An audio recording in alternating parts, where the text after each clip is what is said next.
Yahvé dijo a Moshe: el 10º día de este 7º mes es Yom Kippur. Tendrán convocación Kadosh. Se negarán a sí mismos y traerán una ofrenda hecha por fuego a Yahvé. No harán ningún tipo de trabajo en ese día, porque es Yom Kippur, para hacer expiación por ustedes delante de Yahvé su Elohim. Cualquiera que no se niegue a sí mismo en ese día será cortado de su pueblo, y cualquiera que haga cualquier tipo de trabajo en ese día, yo lo destruiré de entre su pueblo.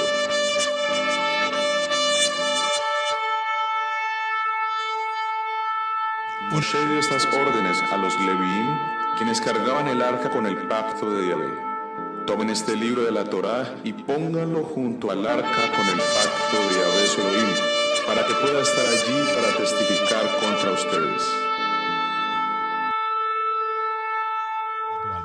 Entonces se abrió el templo de Yahvé en el cielo, y el arca del pacto fue vista en su templo, y había llamaradas de relámpagos, voces, destellos de truenos, un terremoto y granizo. Entonces el dragón se enfureció contra la mujer y fue a pelear contra el resto de sus hijos, aquellos que obedecen los mandamientos de Yahvé y dan testimonio a Yeshua.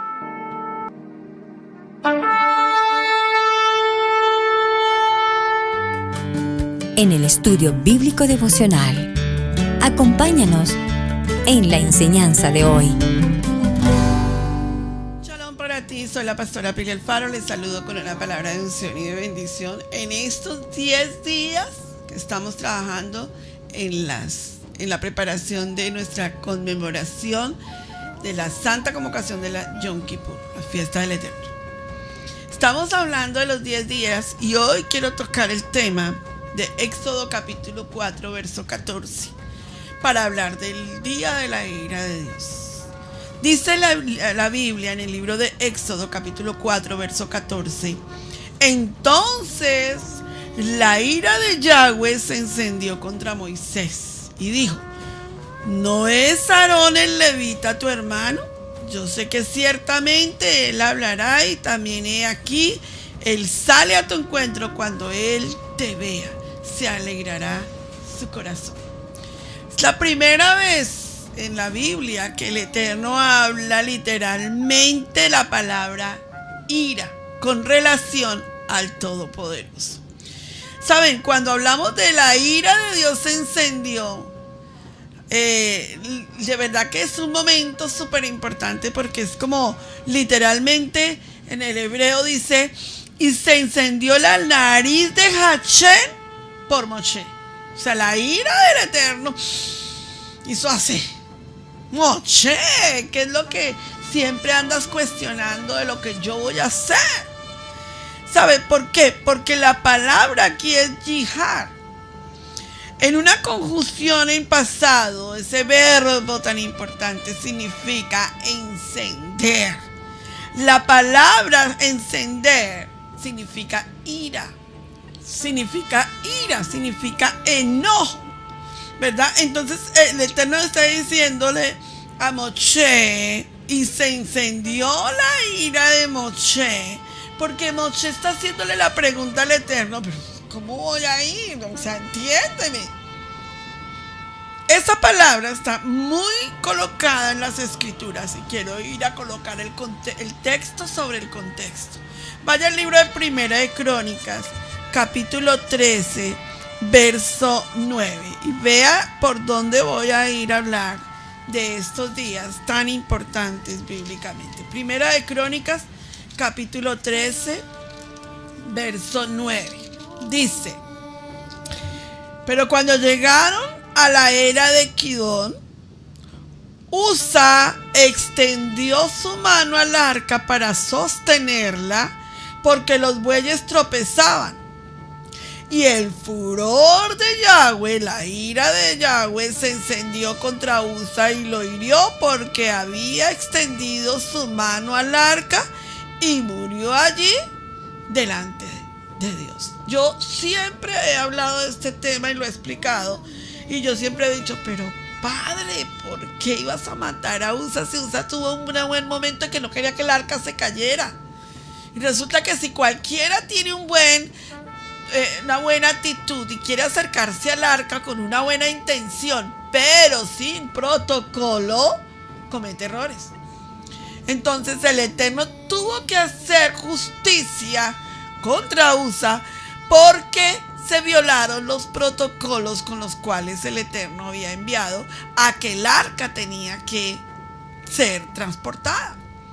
Cuando nosotros violamos los protocolos que el Eterno tiene sobre nosotros, la ira del Eterno cae sobre nosotros.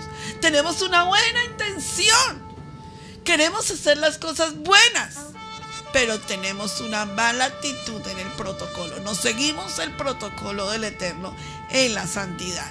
Y esto es muy importante hoy en día, porque a veces mucha gente tiene una buena intención, pero no tiene santidad. Entonces hay un problema serio en esto. Esto es importante tocarlo. Por eso nosotros vemos que la ira de Yahweh se encendió contra Usa y lo hirió, porque extendió su mano al arca y murió allí delante de Elohim. Aquí aparece de nuevo la expresión marcada en el hebreo original para algunos, que es la ira de Dios se encendió. ¿Esto qué nos indica? Que los levitas pasaban por un protocolo de santificación para transportar el arca del Eterno. No era que cualquiera puede cargar el arca del Eterno. Era un protocolo de santificación. Por eso estamos en estos 10 días en el que estamos en santificación, buscando santificación con el Eterno. Por eso resulta que Usa no era levita y estaba violando los protocolos. Él tuvo una muy buena intención, pero no era su función. Si se hubiese caído el arca, quien respondía allí no era Usa, sino los levitas, que eran los que transportaban el arca. Entonces hay que entender, a veces las buenas intenciones, sin entender la santidad y la función, nos dañan en el camino del Eterno. Interesante, ¿verdad? ¿Por qué? Porque en Primera de Crónicas, capítulo 15, verso 11 al 15, dice cómo debía de ser transportada el arca del Eterno. Se violaron los protocolos. Al haberse violado los protocolos, es como vemos cómo funcionó el proceso de que Usa muriese por una buena intención. Juicio. Las buenas intenciones no sirven. Tiene que haber proceso y protocolo y función en nuestras vidas. Eso cambia en toda nuestra vida espiritual. Esto nos enseña una lección muy interesante, ¿saben? La escritura y sobre todo la Torá está llena de sombras y figuras que usó Adonai para instruirnos. En el primer lugar, nadie puede acercarse a Dios de Israel a menos que esté en santificación. Nadie se puede acercar al Dios de Israel a menos se puede acercar a su templo si no está en santificación.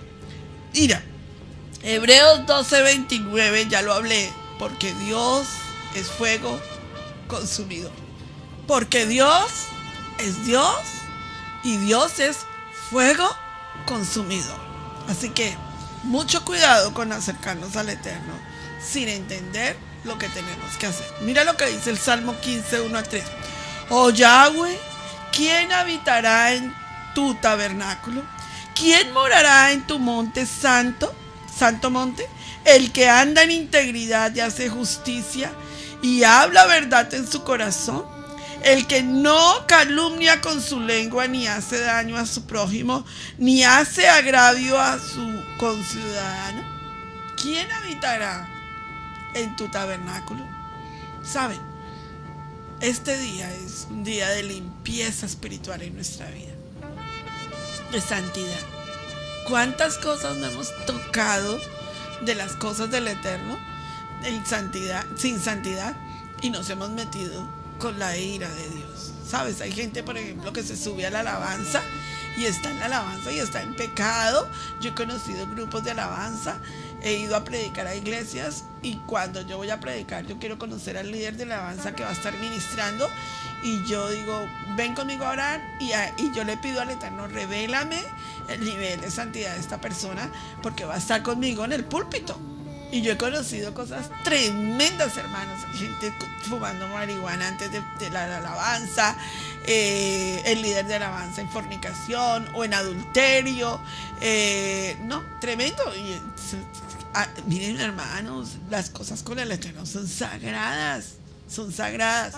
Yo cada vez que me voy a subir al púlpito, yo me meto en santidad y liberación, porque es un territorio de muchísimo, muchísimo poder. Eso no es cualquier cosa. Yo no quiero desatar la ira de Dios en mi vida. Toda persona que quiera tocar un lugar, un protocolo de lo de la santidad del Eterno, tiene que meterse en santidad. No es así, no es cualquier cosa. Tú vas a ministrar santidad. Tú vas a orar por los diezmos o vas a tomar los diezmos, santidad. Tú vas a tocar un instrumento musical, santidad. Tú vas a predicar, santidad, santidad, santidad. La santidad es un proceso que necesita ser pasado. Porque cuando nosotros pasamos o tocamos un instrumento o predicamos o enseñamos, lo que tú quieras, y le estamos haciendo daño al prójimo, estamos hablando mal, somos gente recinchosa, peleona, antipática, y todavía nos atrevemos a pararnos y decir, ¿quién entrará? Y tú te levantas y dices, yo entraré. Cuando no estás haciendo un proceso de santidad, eres reo de juicio con el Señor. Ahora con ustedes, tiempo de oración. Clama a mí, y yo te responderé.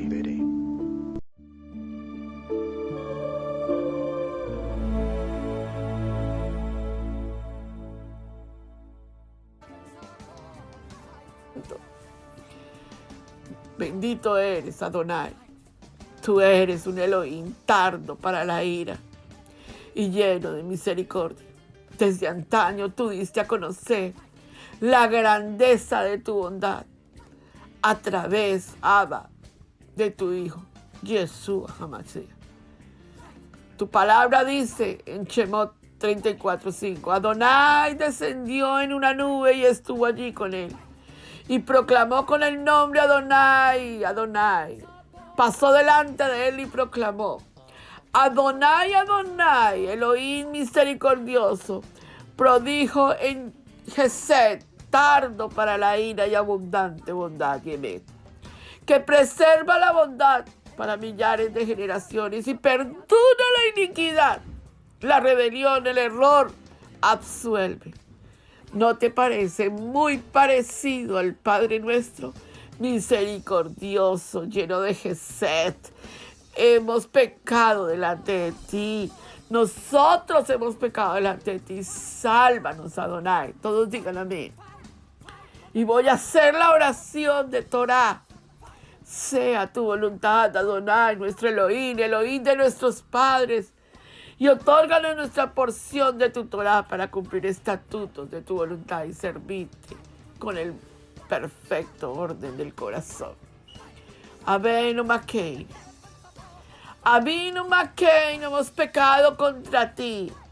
Ten misericordia de nosotros. Avinu Malkeinu, no tenemos melech, sino solo tú.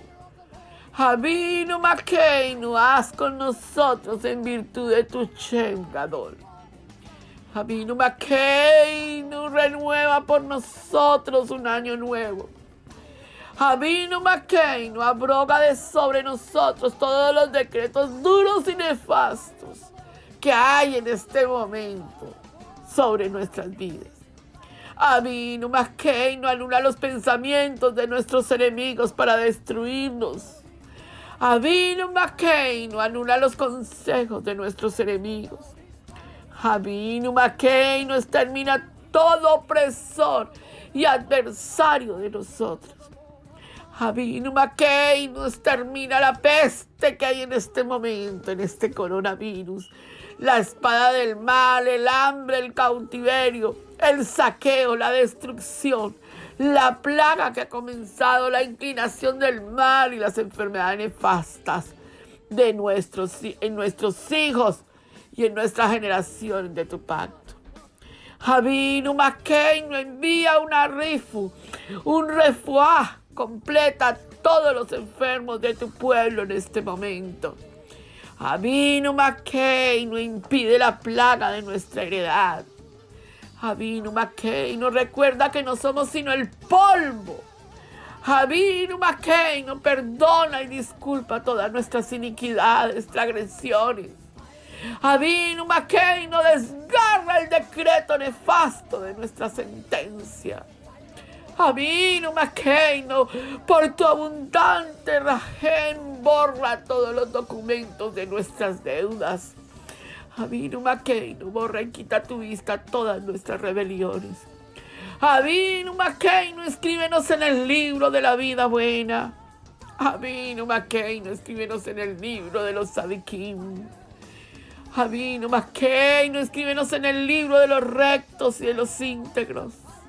Avinu Malkeinu, escríbenos en el libro del sustento de una buena manutención. Avinu Malkeinu, escríbenos en el libro del perdón y la disculpa. Avinu Malkeinu, escríbenos en el libro de la redención y la remisión de nuestros pecados. Avinu Malkeinu, recuérdanos con una buena remembranza delante de ti. Avinu Malkeinu, haz florecer prontamente para nosotros la salvación. Avinu Malkeinu, eleva el orgullo de tu pueblo Israel. Avinu Malkeinu, concédenos misericordia. Respóndenos en este día, Abba. Avinu Malkeinu, haznos retornar a ti con arrepentimiento sincero y total. Avinu Malkeinu, escucha nuestra voz. Ten piedad y misericordia de nosotros. Avinu Malkeinu, hazlo por ti. Si es que no haces nada, haces por nosotros, hazlo por ti, por tu gloria y tu poder. Avinu Malkeinu, con misericordia, con buena bondad, acepta nuestra tefila. Avinu Malkeinu, no nos hagas regresar vacíos delante de ti. Avinu Malkeinu, perdónanos y ten misericordia de nosotros.